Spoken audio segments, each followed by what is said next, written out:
The lab prescription or lab slip or script, as it's often referred to in the office, is equally as important as the procedure itself.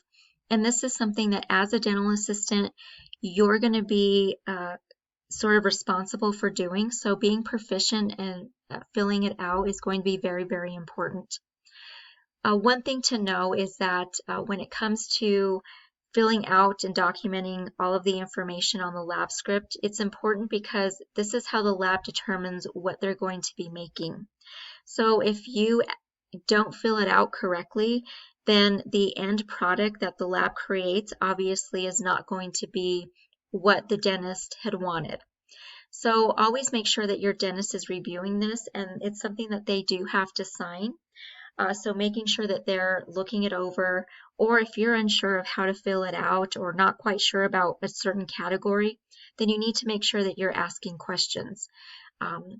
With this, important information to make sure you're including on your lab script is, of course, the doctor's name or the office name with the telephone number.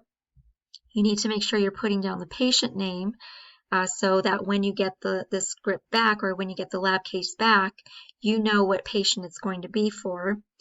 As far as age or male and female, you don't really have to mark that, but as long as you have the patient name, the date it's being sent out, which is always going to be the day that the procedure was completed. So the prep appointment, that's the day it's going to be sent out. If it happens to be the last appointment of the day and obviously the lab is already closed by the time you finish, then you still make sure you're filling it out accurately before you leave for the day.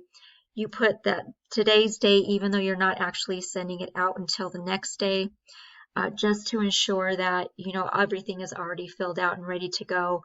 When you get there in the morning, you can call the lab for them to come pick it up. Very, very important to put the due date on there.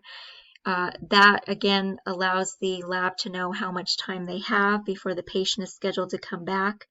Oftentimes with labs, what they'll do is they'll send the office a time frame or schedule to let you know how much time it's going to take for certain prostheses to be made in the lab before they're able to be sent back for delivery.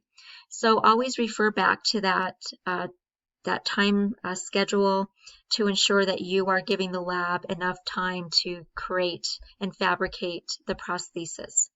You always want to make sure that you are letting them know what type of prosthesis they're going to be creating.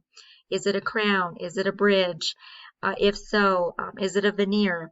And if so, what number is it? You always want to include the tooth number or tooth numbers if you're doing a bridge or multiple crowns.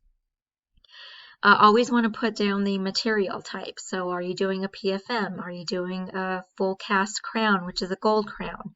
Are you doing an all ceramic crown?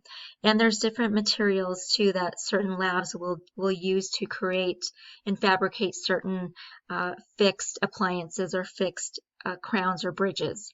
So always want to make sure that you are accurately filling that out.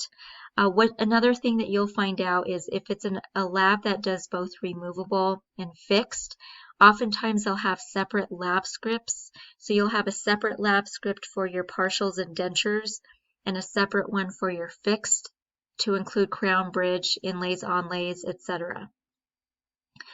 So as you can see with these two lab scripts here, this one on top is a little bit more basic. It's very hard to mess up a lab prescription as long as you're going through and filling out all of the appropriate categories and boxes, then you should be good to go. One more important thing to always make sure that you're documenting is shade. And again, depending on what it is that you're creating or fabricating, there may be multiple shades. Remember, in a veneer or an all ceramic crown, you might have a minimum of 2 shades, one for the crown itself, based on the shade of the natural teeth, and then the shade of the stump tooth or the prepared tooth, so that the lab can determine what would be the best way to create this based on the shade of the stump or the prepared tooth, so that maybe it's not so translucent that that shade kind of comes through as it's being tried in. So again, you can see kind of the difference between the two here. This definitely has a lot more categories to choose from. It's again going to depend on the lab that you're going to be using, on what they're actually wanting and what information they need. Also, make sure that it's signed by the dentist. Always make sure they kind of look it over to make sure it's filled out accurately. You might have some dentists that, make little notes uh, in the area here, just to give some additional information to the lab. And oftentimes they will even include maybe a cell phone number in case the lab has any questions. They can contact them personally to kind of verify or clarify some information.